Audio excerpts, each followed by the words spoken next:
¿qué tal a todos nuestros amigos de Volver a Nacer? Estamos aquí a través de Cable Plus. Bienvenidos a un nuevo programa. Hoy vamos a tener una entrega muy especial con una cordial invitada súper experta en un tema que seguramente va a ser de interés para muchas personas y de mucha ayuda también. Entonces estén muy pendientes porque ya en segundos se viene Volver a Nacer. And it was meant for you to live and be free, to live and be free. Walk the path. Hola, ¿qué tal a todas las personas que se conectan con nosotros en nuestro programa Volver a Nacer? Una vez más acompañándolos a cada uno de ustedes. Agradecemos a la Corporación Oriente TV, quienes hacen posible la realización también de este programa, y no más sin agradecerle a la Comunidad Terapéutica San Bartolomé. Hoy nos encuentra una gran invitada, ella es Catalina Agudelo, psicóloga de la Corporación CREES. Catalina, ¿cómo estás?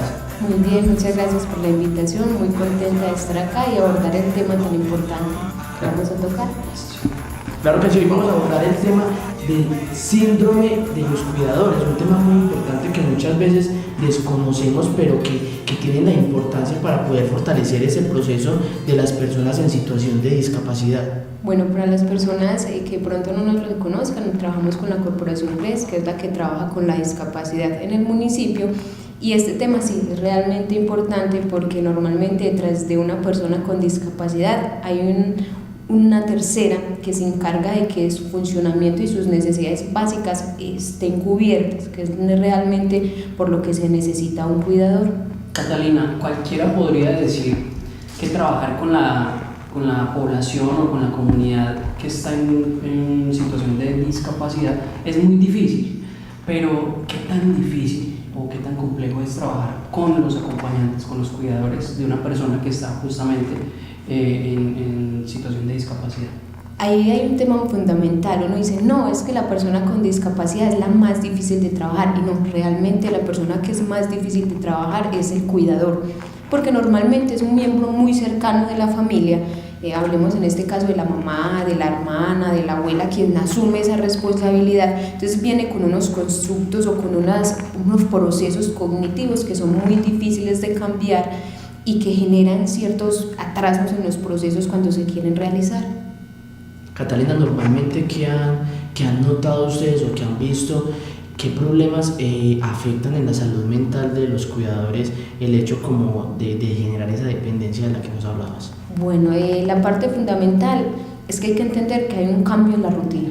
No es lo mismo cuando yo tengo los miembros de mi familia muy bien y cada uno hace sus cosas y yo lo único que tengo que hacer es poner y cada uno se llena, ¿cierto? Entonces, cuando yo altero mi rutina, cuando mi círculo de protección o mi burbuja se explota, ya para mí hay un cambio significativo, ya no tengo el control de lo que está pasando. Entonces viene un cambio y normalmente solo hay un miembro de la familia que asume esa responsabilidad, sea por sentimiento de culpa o de que si yo no lo hago nadie más lo va a hacer. Son cosas que uno dice, ¿por qué les pasa? ¿Cierto? Y normalmente es un poco de falta de acompañamiento y de información. ¿Cuáles son las mayores dificultades que se presentan por parte de los cuidadores justamente con una persona en discapacidad? Asumir que esa persona con discapacidad es un ente diferente a ella, ¿cierto? No podrá hacer lo mismo, porque también aclaremos que es muy diferente una discapacidad cognitiva a una discapacidad física, porque la discapacidad física pues normalmente permite que los procesos cognitivos de pensamiento, de ideas sean más racional y sea más acorde a lo que se pide, a que cuando es cognitivo, no es lo mismo una parálisis cerebral leve a una parálisis cerebral grave, ¿cierto? La grave normalmente la persona siempre está en la cama, necesita todos los cuidados. La parálisis leve la persona aprende, ¿cierto? Le va a costar mucho más, pero lo va a hacer. Físicamente tiene movilidad, el de la grave no la tiene. Entonces ahí ya se genera una diferencia significativa. Por entonces vos decís, no, es que tiene una parálisis, sufrió un cuadro, una crisis que derivó en una parálisis cerebral. Ah, no, ya no va a hacer las cosas. No, ya es diferente, hay que ponerlo diferente, hay que tener más cuidados. ¿Lo limitan? Exacto, hay que tener cuidados porque ya no va a hacer las mismas cosas que hace uno normalmente. Uno ya las hace naturalmente, como ir al baño, eso es un proceso que uno normalmente hace y que no necesita estar pendiente, ¿cierto? Usted con la persona con discapacidad, pues o tiene que tener un pañal o tenés que estarle recordando, ya fuiste al baño, te secaste, te limpiaste, cosas como esas. Catalina, ¿se tiene de pronto alguna estadística de qué porcentaje de la población de acá del municipio de Guarne están en situación de discapacidad? Mira, con el censo que se realizó el año pasado, se hablaba más o menos de unas 2.500 personas en condición de discapacidad. Pero ahí decirte como exactitud de cuánto es, no, porque todavía no se había terminado de las cifras exactas, ¿cierto? Pero se habla pues de física, cognitiva, trastornos mentales, hay familias que tienen varias personas de su círculo familiar con una enfermedad que lo hace entrar en discapacidad. Entonces, decirte como hablar un porcentaje, podemos estar hablando más o menos de un 15, 17%. Sí, se trabaja en la corporación CRES con todo tipo de discapacidad. Háblenos un poco de eso, qué personas, qué población es la que atiende esta corporación. Bueno, la corporación atiende personas desde todas las edades, con cualquier tipo de discapacidad. Normalmente está dividido en varios programas para estimulación, que son los niños menores, para habilidades y destrezas, que ya es un grupo mucho más amplio, donde se clasifican para vocacional y ocio. Cuando hablamos de ocio, hablamos como de las personas más adultas con las que ya pues un proceso cognitivo de aprendizaje de tareas ya no se va a lograr porque ya son muy adultos, pero entonces se realizan actividades que les permitan estar como ocupados, pura recreación, salidas y eso. Cuando se habla de vocacional o prevocacional, estamos hablando del programa donde están jóvenes que todavía están estudiando, que son un poco más mayores, pero que a nivel cognitivo se tienen las habilidades para aprender. No van a aprender a la misma velocidad, pero entonces se puede trabajar manualidades, con ellos se trabaja el baile, se trabaja la pintura, que son programas que tiene la corporación. Sí, ¿hay algún predominio de algún tipo de discapacidad o hay mayor población de unos que de otros? La corporación es muy mixta, hablarte como de una cifra exacta de edades o cifras de chicos, no, es una combinación de... ¿O en el tipo de discapacidad? El tipo de discapacidad cognitiva, física, es muy variado, la verdad. Ahí contemos con autismo, tenemos algunos que mandan de los colegios que también asisten con nosotros, que ese es el programa de conceptual, donde se les da apoyo a los procesos académicos que llevan en las instituciones. Entonces tenemos con déficit de atención, hiperactividad. Hay algunos, también cabe aclarar, que tienen unos diagnósticos que cuando vos empezás a trabajar con ellos decís no encaja, el diagnóstico como con el paciente o con el chico no encaja, entonces hay que volver a enviar a la familia a que realice los nuevos procesos. Teníamos unos con autismo, y más que el autismo podríamos haber pensado, se hablaba más bien de que el trastorno podría estar, o el déficit era cognitivo o de atención. Entonces de ahí también, cuando nos llevan un diagnóstico que no es, también ya nos generan una dificultad en el trabajo, porque no es lo mismo cuando yo hablo de autismo o cuando yo hablo de un déficit de atención. ¿Cómo se trabaja con la familia justamente ese tema de diferenciar cuando es un trastorno del neurodesarrollo, cuando es un trastorno cognitivo, que las especificaciones en el cuidado, en el acompañamiento, en la educación son distintas? ¿Cómo se trabaja esa parte? Bueno, para ellos ya hay un choque emocional cuando les hablan de una discapacidad o de un déficit en algún proceso, ¿cierto? Entonces ya ahí como que yo entro como que, ¿qué pasó? Porque todos los otros son normales y porque el mío tiene que tener esa situación. Hay algunos que se toman el trabajo de buscar la ayuda del profesional, preguntar qué es, qué sigue, qué proceso, cómo lo tengo que trabajar, ¿cierto? Hay otros que por el contrario entran como, se quedan como, listo, tiene esto, bueno, pues vamos a quedar, no va a aprender, no va a aprender. Entonces con ellos es difícil porque hay algunos padres que aprenden y que entienden la dificultad o la discapacidad del hijo, otros que simplemente se quedan ahí, tiene una discapacidad, entonces vamos a dejarlo en la casa, que no haga nada, que no aprenda nada, o me lo voy a sobreproteger porque no quiero que lo discriminen, porque normalmente es una de las cosas que pasa con la persona con discapacidad, que la discriminan, no puede hacer, no puede ver, no puede tener. Entonces con ellos es dependiendo mucho el tipo de familia, porque uno también tiene que entender que no es lo mismo para una familia donde el patrimonio está bien conformado, conviven todos y hay un acompañamiento.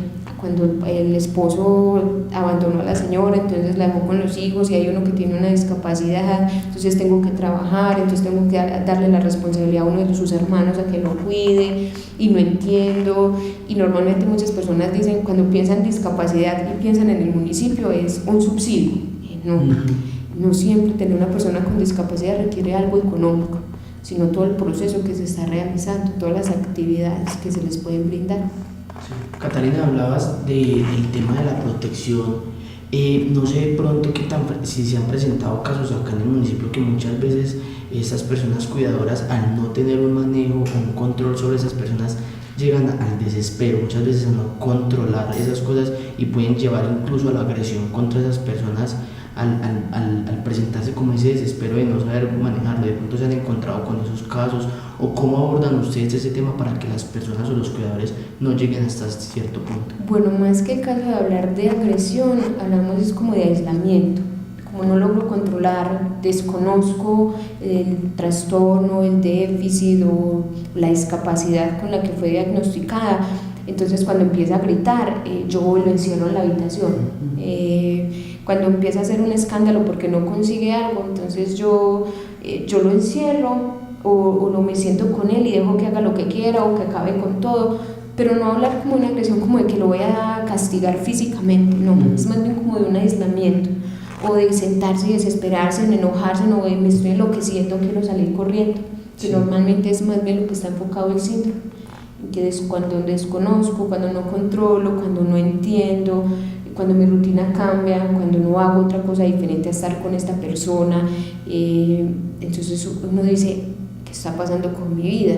La invitan a salir y no quiere, no, es que si se queda con otra persona se va a enojar o se va a portar mal. Además hay que tener en cuenta que cuando decías de castigo o de alguna de reprimir o de contener, hay algunos trastornos o alguna discapacidad que hace que los chicos se escapen, entonces hay que estar muy pendientes también de eso y el lugar donde están, porque si se escapa está a riesgo de que le suceda cualquier cosa, porque puede que no mida el peligro. Sí, y que desafortunadamente, Catalina, justamente por desconocimiento, por falta de información, por falta de las posibilidades de acceso a instituciones como por ejemplo la corporación CRES, que se vulnera la condición de la persona. Incluso es una forma de vulnerar los derechos, ¿cierto? Los derechos a una rehabilitación, el derecho a tener una vida funcional, porque independiente de la discapacidad que tenga la persona, pues puede tener un grado de funcionalidad que lo puede hacer una persona incluso muy autónoma. Bueno, vamos a ir a una breve pausa aquí en nuestro programa Volver a Nacer y ya regresamos con nuestra gran invitada.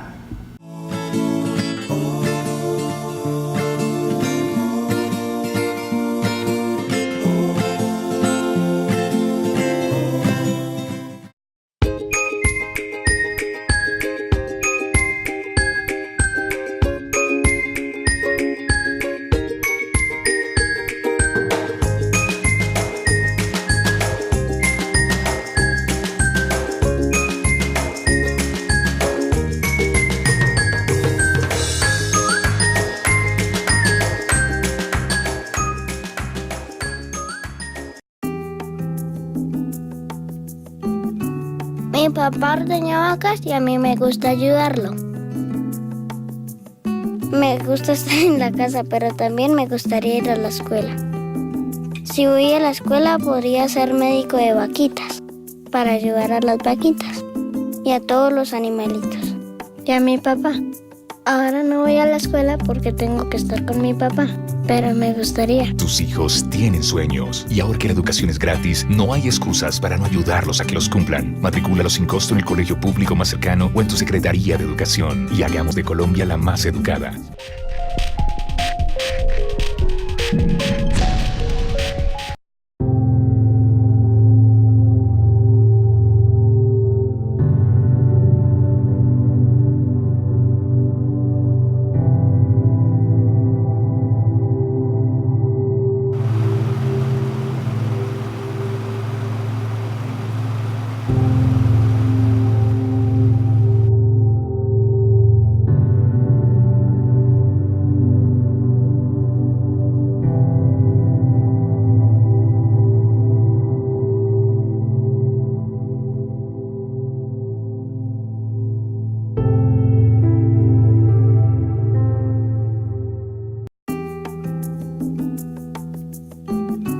Mi papá ordeña vacas y a mí me gusta ayudarlo.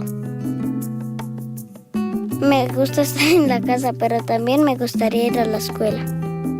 Si voy a la escuela podría ser médico de vaquitas, para ayudar a las vaquitas y a todos los animalitos. Y a mi papá. Ahora no voy a la escuela porque tengo que estar con mi papá, pero me gustaría. Tus hijos tienen sueños y ahora que la educación es gratis, no hay excusas para no ayudarlos a que los cumplan. Matricúlalos sin costo en el colegio público más cercano o en tu Secretaría de Educación y hagamos de Colombia la más educada.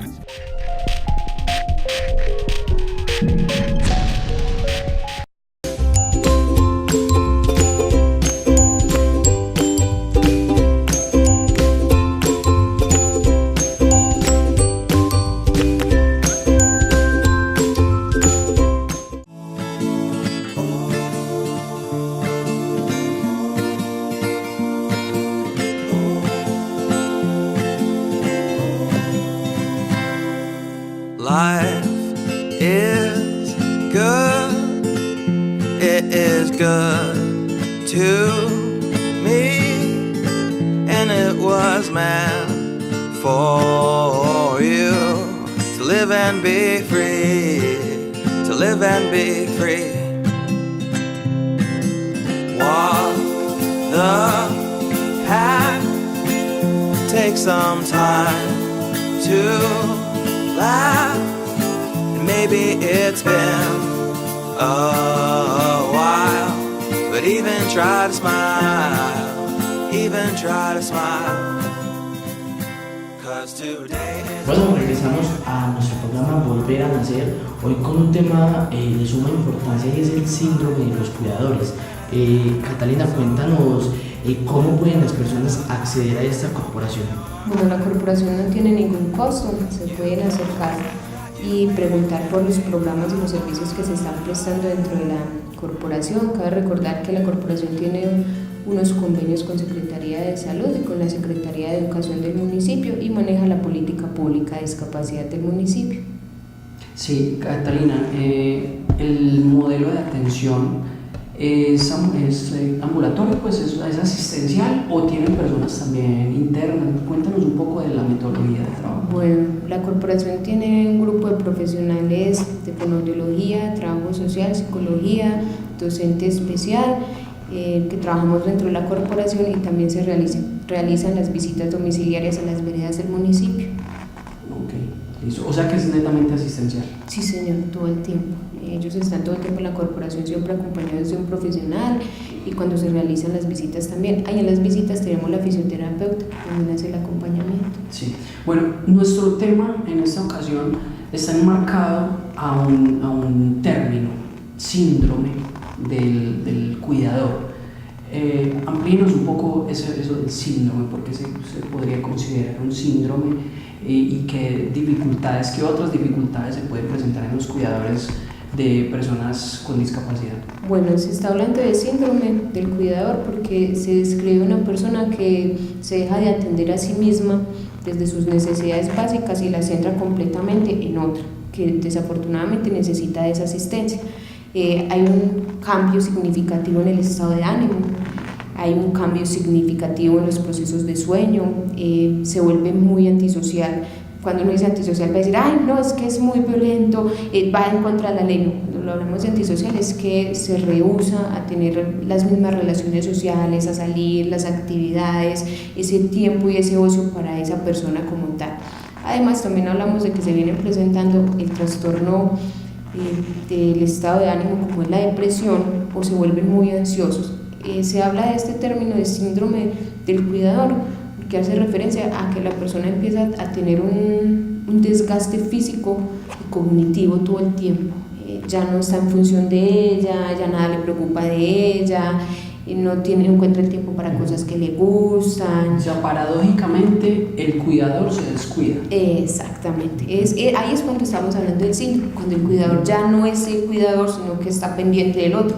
Y porque en muchas oportunidades, y cabe resaltarlo, el paciente en el que estamos cuidando se vuelve demandante y esas demandas son estresantes y desafortunadamente también la familia le recarga todo el peso a esa persona. Sí. Entonces cuando se la recargan, pues a medida que va pasando el tiempo, que no hay un avance clínico significativo, que la recuperación, que la persona no vuelve a ser la misma, que desafortunadamente el diagnóstico que tiene habla de que todo el tiempo va a permanecer en esa condición. Entonces el cuidador asume esa responsabilidad y a largo plazo está muy bien, tiene reservas, tiene física y cognitivamente está muy bien. Pero a medida que va pasando el tiempo y que no está cuidando, que ya no hace ejercicio, que ya no se relaciona, ¿cierto? Que pasa todo el tiempo en la casa con esta persona, que sus salidas son simplemente para ir al médico a recoger medicinas porque él las necesita o la persona que estoy cuidando, y me cierro completamente, me bloquea el mundo, afuera no hay nada diferente a la persona a la que cuido. Entonces ahí se está generando el síndrome del cuidador. Sí, yo no tengo mucha experiencia con población en condición de discapacidad, pero cabe notar que muchas veces esa demandancia de la persona que está con discapacidad es justamente esa demandancia, es porque se le permite ser demandante, porque el cuidador cae en esa demandancia, porque no protege justamente esa autonomía que se debe promover en la persona. Sí, no, es que como lo dije yo al principio, no es lo mismo cuando la discapacidad es física y mis procesos cognitivos están muy bien. Yo caminaba, yo hacía deporte, yo tenía una vida y tuve un accidente y perdí la movilidad de mis piernas, pero mis procesos cognitivos siguen intactos. Entonces el paciente atraviesa una crisis, atraviesa una elaboración de duelo de ya no voy a volver a caminar, tengo que permanecer, todo me lo tienen que hacer y tengo que volver a aprender cómo ir al baño en una silla de ruedas, o tengo que usar un pañal cuando yo nunca usé un pañal, ¿cierto? Entonces empieza un proceso y claro que hay unas demandas significativas porque empiezan a exigir, y sí, pero tiene que haber algo que también de pronto uno no cree. ¿Qué culpa o qué responsabilidad puede sentir el cuidador de la situación que está atravesando el paciente, el que está cuidando? Porque si es algo que me van a decir el médico, me va a decir descuidadamente o me va a decir así, porque desafortunadamente es algo que hemos encontrado, que es una experiencia. El médico no tiene el reparo o el cuidado de saber decirle a la persona con qué se va a encontrar. Al médico no le va a importar decirle crudamente es que está así por su culpa, cuando realmente no es su culpa. Pero entonces le dijo eso y ya la condicionó, o ya esa persona se quedó con eso es mi culpa, que esté así es mi culpa. Entonces, ¿qué trato de hacer yo? Listo, yo me entrego desmedidamente, te doy mi vida para que empieces a vivirla a través de ella, para que mi dolor y mi sufrimiento y mi responsabilidad pueda ser menos. O sea, de esta forma voy a reparar la culpa que tengo. Exacto. O dice uno, o desde pronto dice, bueno, no fue mi culpa, pero entonces yo sé que no va a haber alguien que tenga la capacidad de cuidarlo como lo cuido yo. Esa es de las primeras frases en las que usted se va a dar cuenta y es importante que lo anote. Usted como cuidador, usted dice esa frase, es que nadie lo va a cuidar como lo cuido yo. Ahí ya estamos empezando a hablar de uno de los síntomas del síndrome del cuidador. Porque es que yo no puedo decir que nadie más lo va a cuidar. Usted al principio no tenía la experiencia y aprendió. Entonces tiene que permitirle a otra persona que haga lo mismo. Otro de los síntomas es, si usted tiene que salir y usted sale, pero usted todo el tiempo es angustiado o angustiado, ¿dónde está el teléfono? No, me va a coger la tarde, es que no le van a dar la droga, no le van a dar la comida como es. Y usted sale, usted físicamente salió de su casa, pero mentalmente se quedó allá. Ahí también estamos hablando del síndrome.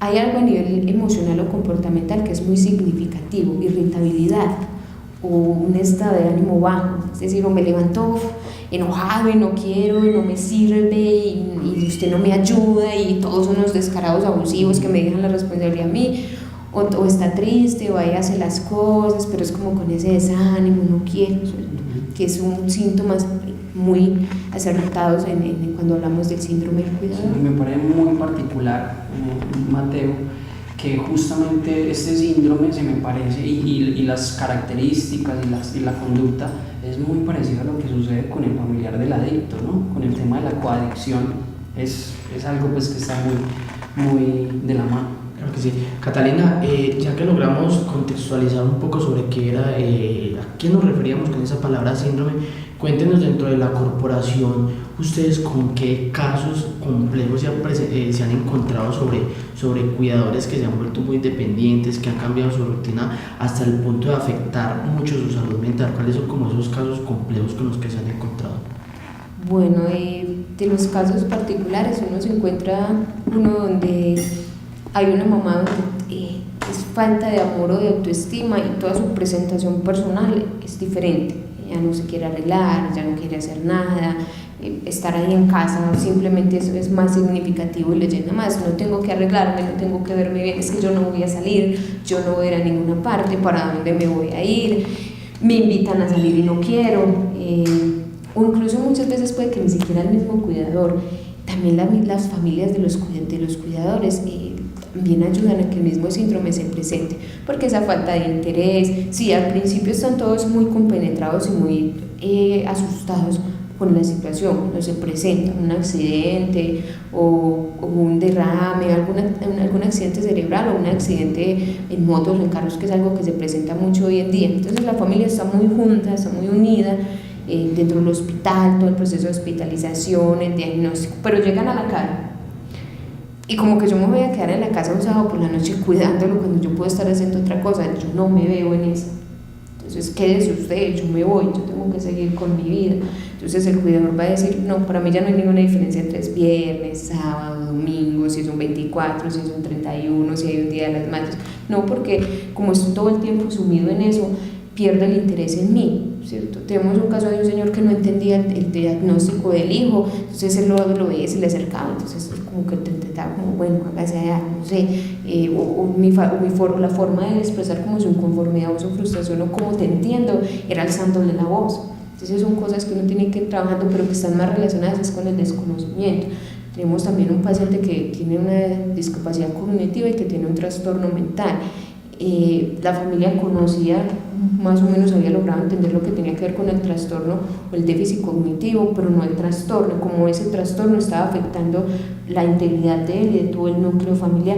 Pero sí, desafortunadamente hay muchas personas que no tienen el conocimiento de qué se están enfrentando y terminan en eso, en esos casos de decir yo no lo quiero, es mejor encerrado, que nadie lo vea, que nadie lo tenga.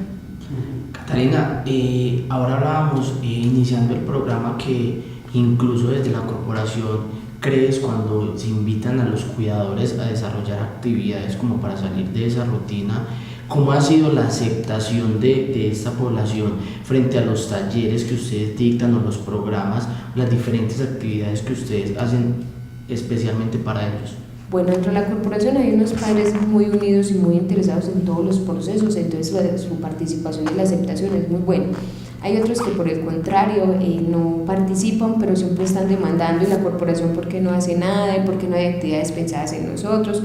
Claro, se realizan las actividades y no llegan, pero tiene que ver con muchas cosas a nivel económico, a nivel familiar, que se le salen completamente a uno como corporación de las manos. Sí, actividades se pueden hacer muchas, eventos, casos donde usted les va a contar y los va a llevar, pero si no van, si no se quieren, si no pueden participar, porque como les digo, es para el cuidador que tiene el síndrome, salir es una cosa de alto riesgo que le genera demasiada ansiedad, demasiado estrés. Entonces ya con el que tiene en la casa, para yo salir a hacer otra actividad es muy difícil. Y también tengamos en cuenta que cuando nosotros tenemos un sesgo cognitivo, estamos metidos en una cosa y no hay nada que lo cambie. Pueden ser las invitaciones más espectaculares, las actividades más grandiosas, pero no va a funcionar.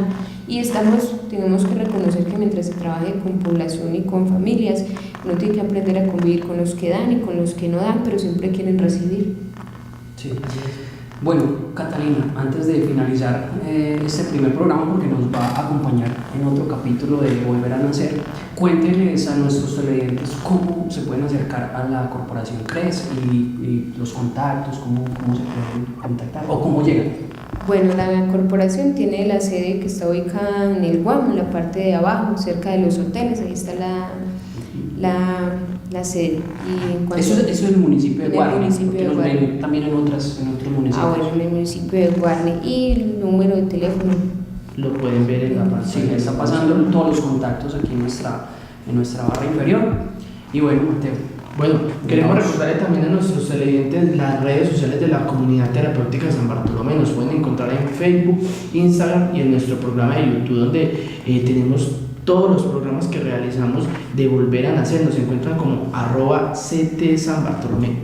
Bueno, Catalina, un placer. Muchas gracias por aceptar nuestra invitación. Muchas gracias a ustedes y esperamos poder seguirles resolviendo las inquietudes y acérquense a la corporación, que van a encontrar el apoyo y la ayuda que necesitan.